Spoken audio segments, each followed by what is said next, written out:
If you're looking for that large format cinema experience, you want to check out the VAVA ultra short throw projector with the Vividstorm motorized screen. And we're going to check it out right after the jump.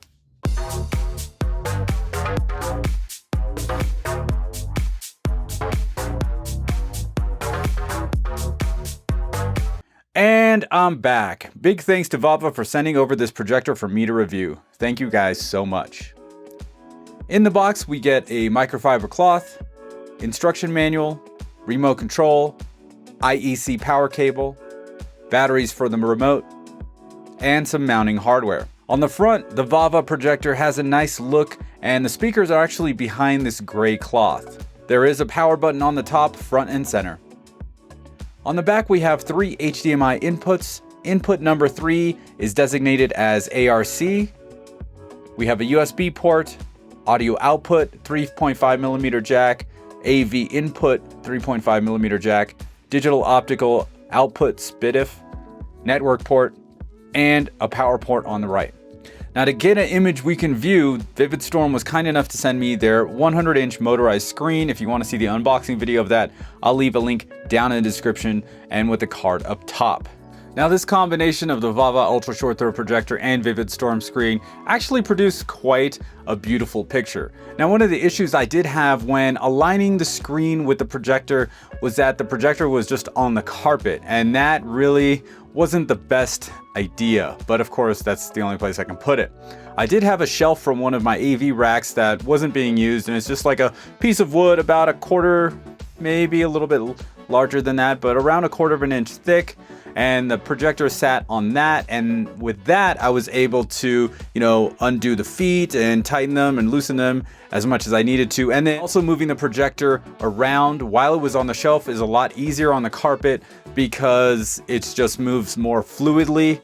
And if that's the situation you guys are gonna run into, then definitely look at something to put it on. Now, one of the things I did notice is when I was kind of adjusting the feet, I have 2 feet at the back, which is the side of the projector that's facing the screen or closest to the screen. But where the power button is, I kind of wish there was 2 more feet there to raise that side up, as opposed to just having the back being raised or lowered. That, I think, would be a good addition. But overall, it didn't take too long once I had a piece of wood underneath the projector to line it up and then go through the focusing process. And you guys know I'm not a projector guy, I'm an OLED guy, so all of this is kind of new to me. Now, I did like that big format, that large movie cinema experience that I was getting from the projector. But one of the things that they say is ultra short throw projectors and the proper screens are great for daytime viewing, and the Vividstorm screen is an ambient light rejecting or ALR screen. The only thing was that my living room's got 7 ginormous windows, and even during the daytime and it being an ALR screen, it just didn't work that well. Now, in your room, that could be totally different. I got tons of light, and especially in the afternoon, because the sun is going behind a lot of those windows, it's a little bit too much. I feel like the VAVA projector and this Vividstorm screen, they really show off what they can do when it's dark. And that's how we watched all our movies, lights off and everything off. And here in Mammoth Lakes, there's no street lights. So everything is literally pitch black outside the house, which is awesome. So we watched quite a few movies, both streaming and on 4K Blu-ray and on my 4K rips from my hard drive.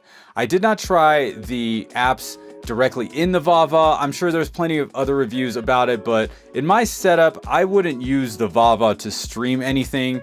I would use it as a display output coming off my AV receiver, and that's how I had it set up. So there's no way, I got too many streaming apps, and I feel streaming apps are just redundant. It could be useful for some of you that are just setting up the screen and a projector, or just a projector on a big empty wall, and you want to stream stuff. But I want my audio piped into my 5.1.4 Dolby Atmos setup. Now, if you guys don't know what my setup is, or you're new to the channel, I just did a home theater tour, which I will link down in the description and with the card up top. So the screen is not acoustically transparent. So what I did, on the advice of my man Joe from Joe and Tell, he said to run Odyssey with the screen up and let the Denon figure out what volumes it should have the front stage, because my whole front stage, the left, center, right channels are behind the screen when the screen is up. So I did that and I saved that to a profile, and it worked out really well actually. But when I lowered the screen and we were just doing TV watching during the day, like, it was super bright and sharp, meaning the sound, not the picture. The sound was super bright and sharp, so I had to go back to my older profile, which was my normal profile from Odyssey. Now, if you don't know how to make profiles in Odyssey, you'll need to get the Odyssey app, and my boy Joe from Joe and Tell just made a great video tutorial on how to use that app and make different profiles so that you can just load them when you have a different situation in your room. Like for me, I'll have a daytime TV watching profile where the screen is down, and then I'll have a movie profile where the screen is up and the speakers of the front stage need all that extra power to make the sound normal when it's behind the screen and get it to us at the main listening position. So I'll leave a link to Joe's tutorial down in the description, and of course with a card up top. When watching all these movies, I did notice one thing. This gets really bright, and I'm stoked about that. So bright scenes were great. What I'm not so stoked about was the dark scenes. Now, this didn't happen in too many movies, but there's this movie we watched called Queen and Slim, which is actually a really good movie if you guys want to check that out. It's available on Vudu for rent right now. And we were streaming from Vudu, I believe on the Apple TV, going through the AVR, and then outputting to the VAVA. And that was all shot. The premise is like, it's this two people are coming together for their first date. It's a blind date. It was a dating app date or whatever. So it starts at night, ends like the next day morning, afternoonish or whatever. So majority of it's shot at night. So all those outside scenes, like, it was a pretty dark movie. Not like Batman, but it was pretty dark. It was dark enough to notice that, like, it wasn't dark enough on the projector. So I told you earlier, I'm an OLED guy. So coming from watching it on the OLED and then switching it over to the VAVA and then switching back to the OLED, certain scenes on that movie just looked way better on the OLED. So I think that's kind of where the projector is lacking, is in that, you know, definition or detail in the shadows and just in the dark areas in the scene. Like, there was a lot of stuff that even my wife was just like, this is too dark. I can't see anything. So whenever she says it, it's like, whoa, this shit is dark. So another thing I didn't like about the projector in my space was the wires. Okay, so I have two cables. One was a 10-foot HDMI and one was a 15-foot IEC cable, because the cable they provided was just too short to go around the projector screen and get to the back of my TV stand, which is where all the other components are. So I needed a 10-foot HDMI cable to go from the projector to the AVR, and then like I just had a 15-foot IEC cable laying around, so I connected that up. So just having that kind of just in the way and just on the ground was a little bit too much.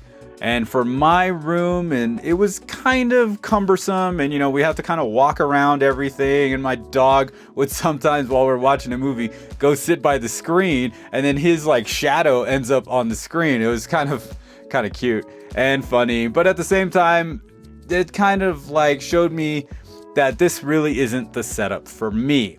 Now that could be totally different for you, and we'll get into who's this for in just a second, but that was one of the things I didn't like. There was no way for me to really hide the wires, unless maybe, you know, I had a riser or some sort of platform for the screen where I could kind of, you know, put the wires underneath the screen and then through the TV rack. That would be easier to hide the wires, but I have no such way of making anything like that, especially not right now.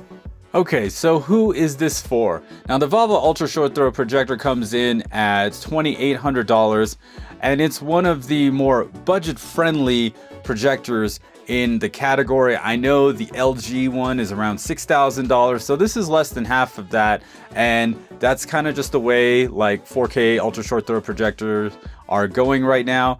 And this is HDR compatible. I got the HDR10 logo when I was playing content from my Oppo UDP 203 to the Denon and then to the VAVA, so that worked out well, and everything did look great in those really bright scenes and normal scenes. Those excessively dark scenes weren't the greatest, but if you have a man cave where you have like a really big open wall that you can paint white or is already white, like this is not a bad idea to get one of these ultra short throw projectors. You just put it up like 7 inches away from the wall and it'll put it up there and you just line it up and you're good to go. Of course, you know, I'm an audio guy. I want to have some good audio. So you can use the speakers that are built in there, but if you really want a good experience, and since having your ultra short throw projector right there by the screen, having a center channel is probably going to be a hard thing to do unless you get some sort of custom furniture or you have a TV stand where you can place the projector on the top shelf, and there's a, you know, right underneath is a place for a center channel.